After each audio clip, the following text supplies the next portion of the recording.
दौलत देसाई यांचा काँग्रेसमध्ये प्रवेश. दौलत देसाई यांनी वाढदिवसावेळी काँग्रेसमध्ये प्रवेश केला. यावेळी आमदार सतेज उर्फ बंटी पाटील, आर के पवार, जयकुमार देसाई, शारंगधर देशमुख, अर्जुन माने, सर्व आजी माजी नगरसेवक, महिला वर्ग व तरुण मंडळी मोठ्या संख्येने उपस्थित होते. दौलत देसाई यांच्याकडे राजकीय कामाचा वसा आहे. त्यांनी काँग्रेस पक्षात प्रवेश केल्यामुळे पक्षाला 10 हत्तींचे बळ मिळाले आहे. सध्या देशात राजकीय वारे वाहत असून 3 राज्यात काँग्रेसने बाजी मारलेली आहे. लोकसभेनंतर लगेचच विधानसभा निवडणुका लागतील. यावेळी दौलत देसाई यांनी काँग्रेस पक्षाचा हा राजकीय वारसा योग्य पद्धतीने पुढे न्यावा असे मत आमदार सतेज उर्फ बंटी पाटील यांनी व्यक्त केले. यावर मी मुश्रीफांचा मानसपुत्र असून बंटी साहेबांच्या नेतृत्वाखाली पक्षाची जबाबदारी आणि भागातील सर्व प्रश्न सोडवण्यासाठी सक्षम आहे. तसेच कोल्हापूर उत्तरला काँग्रेसचा तिरंगा झेंडा फडकवणारच असा विश्वास दौलत देसाई यांनी आमदार सतेज पाटील यांना दिला. याप्रसंगी आमदार सतेज पाटील यांनी दौलत देसाई यांना वाढदिवसाच्या व पुढील राजकीय वाटचालीसाठी मनपूर्वक शुभेच्छा दिल्या.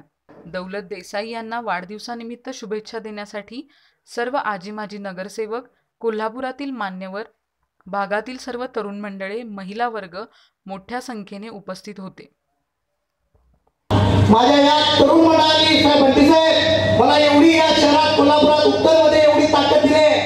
आज सातत्याने माजी नगरसेवक, आजी नगरसेवक, आज त्या सर्व युवकांचं एक स्वप्न राहिलेलं आहे की गेले 20 वर्ष दौलत देसाई सातत्याने काम करतोय.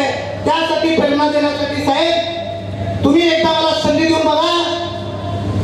तुमचं वचन आता वचन देतो साहेब, हा तिरंगा कोल्हापूर उत्तरला फडकवल्याशिवाय राहणार नाही. त्या काळामध्ये देण्याचं काम दौलतरावनी या भागामध्ये निश्चितपणे या ठिकाणी केले आणि म्हणून आज देखील काँग्रेस पक्षाचा एक सहकारी म्हणून या जिल्ह्यातला एक नेता म्हणून निश्चितपणे आम्हाला अभिमान आहे, आम्हाला आनंद आहे की काँग्रेस पक्षाला आता दौलतरावांच्यामुळं एक 10 हत्तीचं बळ मिळालं असं म्हणलं तरी या ठिकाणी वावगं करणार नाही. एक चांगल्या पद्धतीचा कार्यकर्ता, सर्वसामान्यांना बरोबर घेऊन जाणारा कार्यकर्ता या काँग्रेस पक्षाला निश्चितपणे या ठिकाणी मिळालेला. आज फक्त शहरामध्ये नाही तर मला मुरगुडमध्ये संस्था आहेत, कोकणामध्ये आज संस्था आहेत. या सगळ्या संस्थांच्या माध्यमातून एक चांगलं काम दौलतराव असतील, आदरणीय जयकुमार काका असतील, ही सगळी मंडळी सातत्याने या ठिकाणी करतात.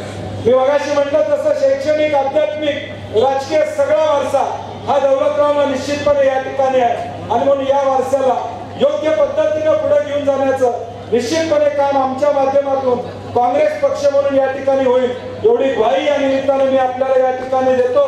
दौलतरावांना वाढदिवसाच्या मनपूर्वक शुभेच्छा देतो आणि काँग्रेस पक्षाचा झेंडा असंच पुढे घेऊन जाण्याचं काम तुम्ही आम्ही सर्वजण येणाऱ्या भविष्यकाळात या ठिकाणी करूया एवढी अपेक्षा व्यक्त करतो.